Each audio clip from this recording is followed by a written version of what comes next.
오늘은 우리가 세잔과 입체파라는 제목의 이제 글을 한번 읽어보려고 하는데요. 여러분, 이 글 같은 경우에는 인문 예술 분야의 글 읽기의 소리가 배우는 거기 때문에 예술에서 어떤 글을 읽고 있다라는 거를 생각하면서 글을 읽으면 좋을 것 같습니다. 자, 한번 들어가기 전에요. 글을 좀 전반적으로 정리를 할 건데, 얘는 설명문에 해당하죠. 설명문. 따라서 세잔과 입체파가 어떠한지를 이제 설명하는 글이라 볼 수 있고요. 당연히 여러분, 글의 소재, 제재는요. 세잔의 어떤 화법, 그리고 입체파들이 어떤지가 될 수밖에 없겠죠. 좀 더 구체적으로 무슨 얘기를 할지는 좀 더 봐야 되겠지만, 그쵸? 자, 들어가 봅시다. 인상주의자들은 대상에 대해 시각적으로 느낀 인상에 충실하고자 했으며 기하학적 원근법이나 명암법과 같은 전통적인 규칙에 구애되지 않으려 했다. 특히 그들은 빛이 변화함에 따라 그 빛을 받는 자연 속 대상들의 표면에서 일어나는 색 변화를 화폭에 나타내고자 했다. 자, 여러분, 이 부분은요, 지금 인상주의자들이 어떤 것에 이제 포인트를 두고 있었는지를 지금 설명을 하고 있는데요. 첫 번째, 시각적으로 느낀 인상에 충실하고자 했으며 원근법이나 명암법 같은 어떤 규칙에 구애되지 않으려 했다. 한마디로 그런 것들에 좀 약간 너무 이렇게 많은 관심을 두진 않는다는 거겠죠. 그래서 이거는 이제 인상주의자들의 어떤 관점이라 볼 수 있을 것 같아요. 자, 그리고 또 있죠. 특히 그들은 빛의 변함에 따라 그 대상 속의 대상들이 어떻게 색깔이 변화하는지를 그림에 나타내려고 했다라는 겁니다. 이게 지금 인상주의자들의 어떤 관점 2번이겠죠.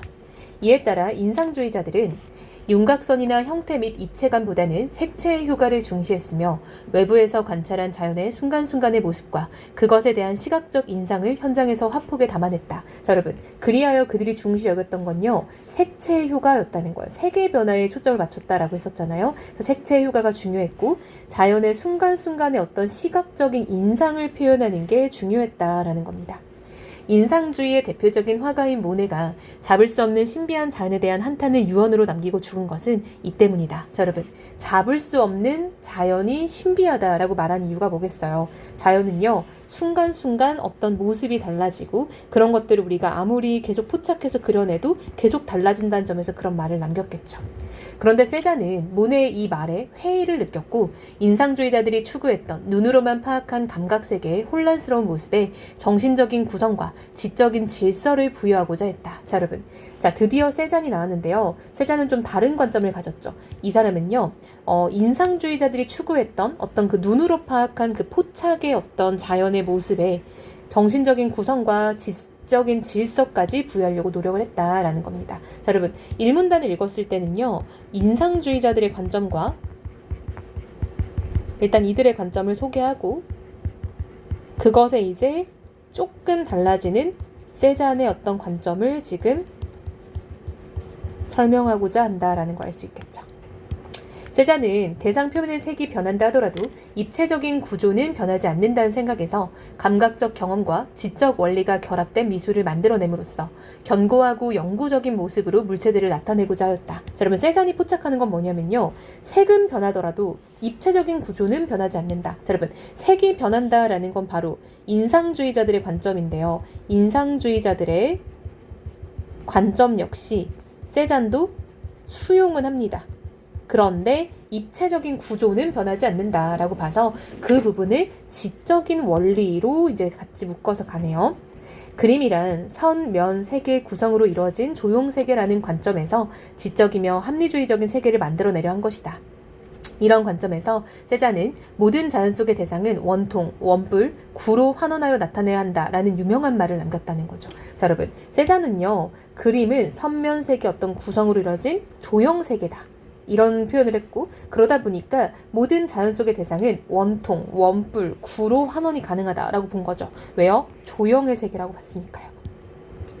그 나름대로 독특한 공간 구성법을 실현하였다. 그의 그림 사과와 오렌지가 있는 정물은 인상주의 그림들에 비해 무겁고 단단해 보인다. 인상주의 화가들이 사용하던 잘게 쪼갠 색 점들이 아닌 넓게 바른 색 면들로 입체적인 형태를 나타냈기 때문이다. 자, 여러분, 무겁고 단단해 보이는 이유가 뭐다고요? 자, 밑에 나와 있죠. 자, 그 이유는요, 넓게 바른 색 면들로 입체적인 형태가 나타났기 때문에 단단하고 무거워 보였다는 거예요. 인상주의자들이 이렇게 점묘법처럼 해서 점을 찍었잖아요. 또한 전체적으로 안정감이 있고 화면이 꽉 찬 느낌을 준다. 자, 여러분, 전반적으로 안정감 있고 화면이 꽉 찬 느낌이 느껴진대요. 그것은 세잔이 사과, 오렌지, 꽃병, 식탁보 등의 물체를 원통, 원뿔, 구 같은 기하학적 형태를 염두에 두고 그리면서 공간을 구성했기 때문이다. 아, 여러분, 지금 세잔은요, 모든 사물을 이런 어떤 기하학적 형태들을 생각하면서 공간을 구성하니까 안정감 있고 꽉 찬 느낌이 든대요. 한편 그림 안에서 이상하게 왜곡된 표현들도 많이 발견할 수 있다. 꽃병은 살짝 기울어져 있고 꽃병 왼쪽에 오렌지를 담은 접시는 꽃병이나 식탁보와의 관계에서 볼 때 홀로 떠 있는 듯이 보인다. 그 밑에 있는 사과를 담은 접시는 비스듬히 세워져 있어 금방이라도 사과들이 굴러 떨어질 것만 같다. 그리고 식탁보 및 왼쪽 탁자면과 오른쪽 탁자면의 높이가 맞지 않아 마치 두 개의 탁자가 있는 것처럼 보이기도 한다. 이러한 이상한 점들은 모두 종전의 원근법적 그림들이 지켜온 규칙으로부터 벗어났기 때문이다. 세잔은 원근법적 그림에서처럼 어떤 하나의 대상을 중심을 두고 다른 대상들을 통일하여 나타내지 않았다. 대신 각각의 물체를 충실하게 묘사해서 전체적으로 견고하고 안정감 있으며 꽉 찬 느낌을 주었다. 자, 여러분, 세잔이 사용하는 방식은 뭐냐면요, 원근법에서 좀 벗어나서 물체들을 다 충실하게 묘사함으로써 견고하고 안정된 느낌을 줬다는 거죠. 그렇기 때문에 이 그림에서는 어떤 하나의 물체가 두드러지지 않는다. 원근법이 우리의 시점과 시선을 중심으로 화면 안의 통일성을 나타내는 방법이라면 세잔의 그림은 대상이 되는 물체를 중심으로 공간을 구성하는 방법을 사용했다. 즉, 여러분, 원근법은요, 그냥 멀고 가깝다의 거리가 중요하다면은 이 세잔은 내가 그리고자 하는 대상 자체를 중심으로 뒀다는 거죠. 세잔은 르네상스 이래 400년 이상 지켜온 인간 시점 중심의 원근법적 조형세계의 의문을 가졌고 그것은 대상 물체 중심의 조형세계로 변화시킨 것이다. 자, 그럼 이게 바로 세잔의 관점인 거죠. 세잔의 그림이 견고하고 꽉 차 보이는 또 다른 이유는 소묘와 색채가 상호 보완하여 조화를 이루도록 했기 때문이다. 자, 여러분, 두 번째 이유는요, 소묘와 색채가 상호 보완되고 있대요. 즉, 형태에 의해 색이 더 견고해지고 색에 의해 형태가 더 풍부해지도록 구성했다는 의미이다. 사과와 오렌지가 있는 정물에서는 색의 명암이나 색조 간의 조화 및 대조를 통해 사과와 오렌지의 양감을 표현했다. 자, 여러분, 이 양감을 표현하는 방식이 뭐가 있나 봤더니 색의 명암, 색조의 조화 및 대조를 통해서 양감을 표현할 수 있대요. 또한 따뜻한 느낌의 황갈색 계통이 도드라져 보이고 차가운 느낌의 청록색 계통이 움츠러든 듯한 보인다는 점도 이용하여 양감을 나타냈다. 두 번째는요, 색깔의 어떤 느낌으로도 양감을 표현했다라는 거예요. 자, 그러면 이 부분은요, 양감을 표현하는 두 가지 방법이라고 볼 수 있겠죠. 양감 표현법이라고 해볼까요? 자, 여러분, 첫 번째는 뭐였습니까? 그쵸. 색, 명암, 색조, 이런 것들. 자, 두 번째는 뭡니까? 그쵸. 어떤 색의 느낌.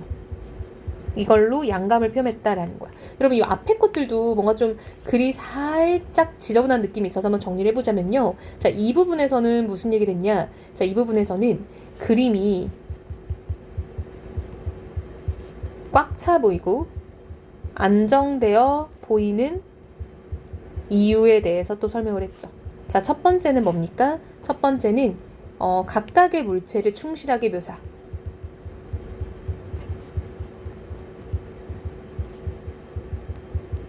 그러니까 원근법으로부터 벗어나서. 그럼 두 번째는요, 물체 중심의 구성. 이 두 가지의 방법으로 그림이 안정되어 보였다라는 걸 알 수 있겠죠? 자, 여러분, 여기도 마찬가지입니다. 여기도 이 이유들을 계속 설명을 해요. 그래서 어떤 세잔의 그림에서 느껴지는 느낌들이 뭐가 있고 그 느낌들이 어떻게 구현되는지 이런 것들을 계속 보여준다는 걸 알 수 있겠죠. 자, 이어서 볼게요. 세잔은 황갈색 계통의 색과 청록색 계통의 색을 사용하여 그림 속 배경의 굴곡과 거리감을 만들어내기도 했는데 이러한 색 사용법은 큰 소나무가 있는 생트 빅투아르 산에서 잘 나타난다. 이 그림은 왼쪽 아래 큰 소나무에서 출발하여 멀리 산을 향해 뻗은 나뭇가지를 따라 그림 속으로 깊이 빨려 들어갈 수 있도록 구성되었다. 그리고 앞으로 나오는 느낌을 주는 황색과 뒤로 들어가는 느낌을 주는 청색을 번갈아 교차하여 풍경의 원근 관계를 나타내고 있다. 자, 여러분, 지금 세잔은요, 색깔을 바탕으로 원근을 구현했다라는 걸 알 수 있겠죠. 색을 띠나 조각들을 반복적으로 교차하여 굴곡진 느낌을 만들어냈으며 화면 중앙에 있는 산의 모습을 원뿔 형태를 바탕으로 나타내어 색의 조화와 형태의 명확성을 동시에 표현했다. 자, 여러분, 이 그림에 나타나 있는 어떤 세잔의 표현 방법들을 보면요, 이 색깔을 통해서 굴곡과 거리감을 표현했다라는 게 중요하죠. 즉, 색을 통해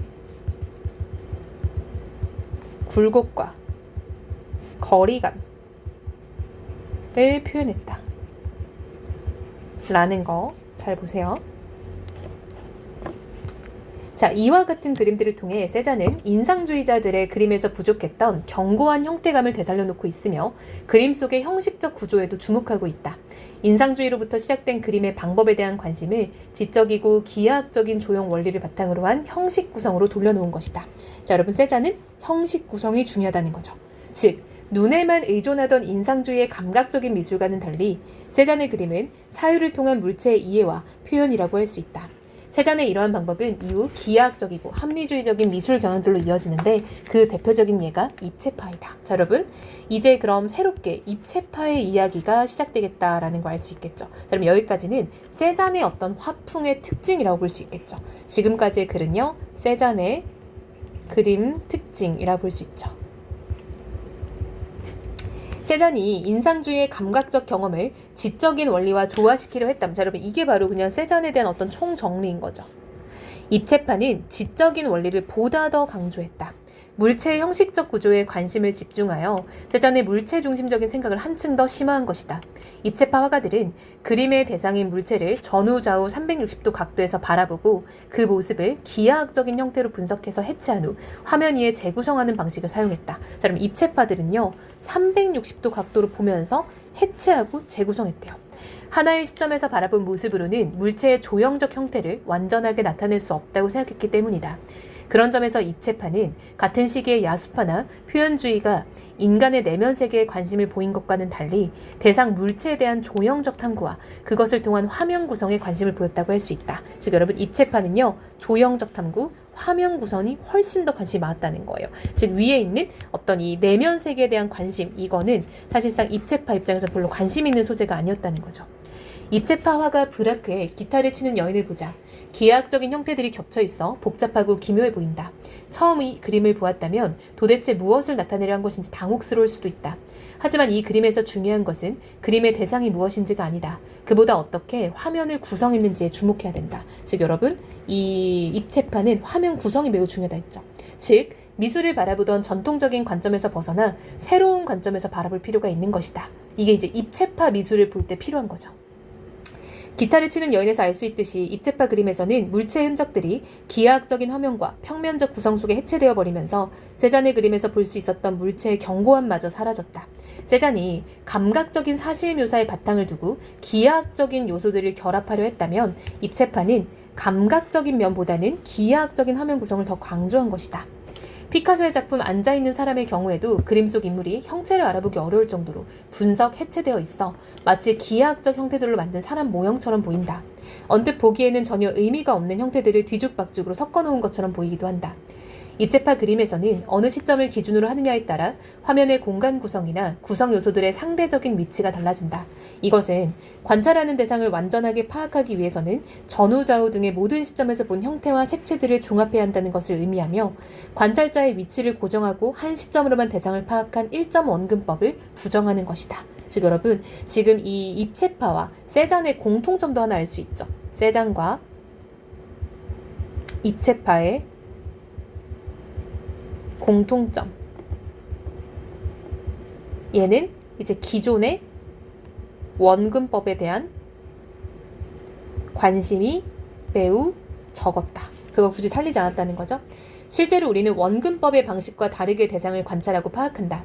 우리의 눈은 전후좌우로 끊임없이 움직이면서 다양한 시점과 시각으로 물체와 공간을 파악하고 그 전체의 모습을 구성해낸다. 입체파의 방식은 이처럼 우리가 실제로 대상을 관찰하는 방식에 따라 다시점으로 물체를 나타내고 공간을 구성하려 한 것이다. 세잔과 입체파의 작품들은 기존과 다른 미술에 대한 새로운 관점을 담고 있다. 우리도 이들처럼 그림을 새로운 관점에서 본다면 어떤 결과를 얻을 수 있을까? 가령 지금까지 무엇을 그렸는가의 관점에서 주로 그림을 감상해왔다면 앞으로는 어떻게 화면을 구성해내고 있는가의 관점에서 그림을 감상해 볼 수 있을 것이다. 자, 여러분, 이 필자가 지금 말하고 싶은 건 뭐냐면요. 화면 구성의 관점에서 그림을 보는 건 어때? 라고 한번 제안을 하는 거죠. 그렇게 새로운 관점을 지니면 전혀 다른 미술 세계를 경험할 수 있을 것이다. 그러니까 우리가 늘 그림을 보면 뭐 그린 거지? 라고 생각을 하잖아요. 근데 이 사람은 화면의 구성 측면에서 보면 새로운 것들이 보일 거다라고 이야기를 하고 있는 겁니다. 자, 여러분 특징 한번 정리를 해볼까요? 자, 일단은 특징은 시간의 흐름이 좀 드러나 있죠. 미술사의 흐름. 기존의 인상주의자에서 세잔이 입체파 이렇게 넘어가는 것들. 자, 두 번째는요. 구체적인 작품 사례가 있죠.